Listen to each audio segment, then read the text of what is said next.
Good morning. So it's the next day, it's Saturday morning, and as you can see I've got that sprinkler set up. So that was the last thing I did before I went to bed last night. So I'm leaving that to do its thing. It's only about 8:30 and then I'll get everything watered in here, but I can already tell it's going to be an absolute scorcher of a day. So let's have a little look. So we're 25.5 degrees in here at the moment and 19.8 degrees outside.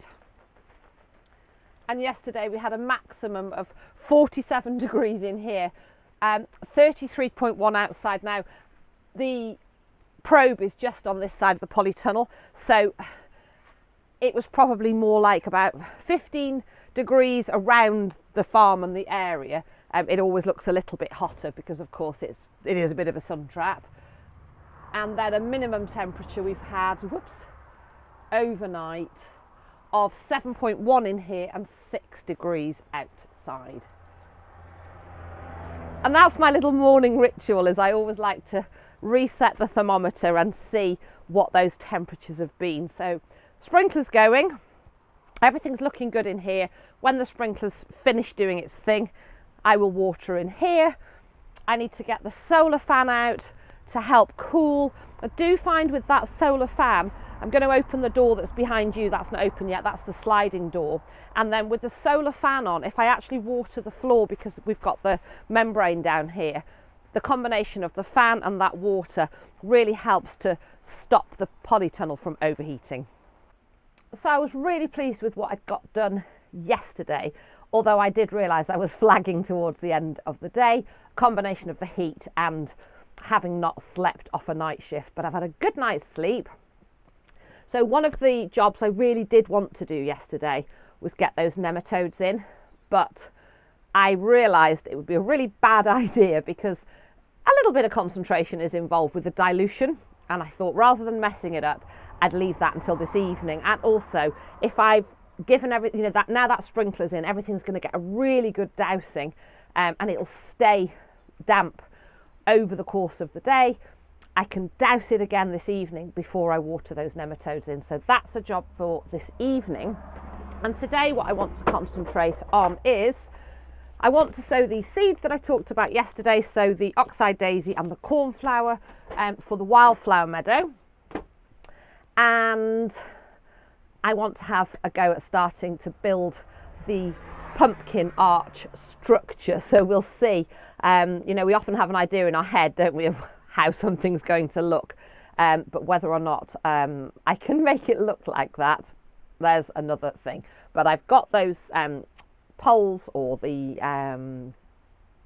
hazel sticks out, so yeah, I've got a bit of an idea of how that's going to come off. And then I'm going to get the brassica netting out and the hoops in, a little bit of weeding, just generally pottering, and just keep pushing on with those jobs. But do you know, I had such a lovely day yesterday, and it's so nice to be back out on the plot again today. So I've already done the rounds on the farm, so I've been down and checked the sheep and made sure they've got plenty of water, checked the horses, again filled up their water so it's nice and fresh. Chickens are sorted. Victor's got his breakfast, although he's a bit late getting up in the mornings. He's having a lie-in, but he'll have a lovely surprise when he gets up this morning, because I've put those nasturtium flowers in the mix for him, so he'll be really happy when he sees those. And Kaylee dog's just chilling in the cool of the house. She doesn't do so well in the heat. So let's get on and do things before it gets too hot.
and it's finished, and I'm really pleased with it.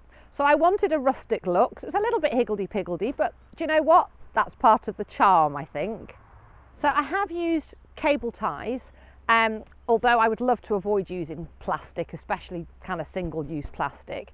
But I've learned from previous experiences when I originally built the squash frame and I used string, and of course the string, with the rain and the sun and the watering, it perished, and it's not ideal. So I decided to go with the cable ties, which I already had, just to avoid that from happening again. So what I've done is I've put the 2 long poles either side, so 4 of the long ones. We've then got a cross at the top and 2 side supports, the ladder going up either side, and then I've put a cross in on each side, not so much for bracing, although it'll help a little bit, but more for the little pumpkins to have something to climb up. I've just noticed one cable tie there that I've not chopped, so I need to do that. I think I've got all the others.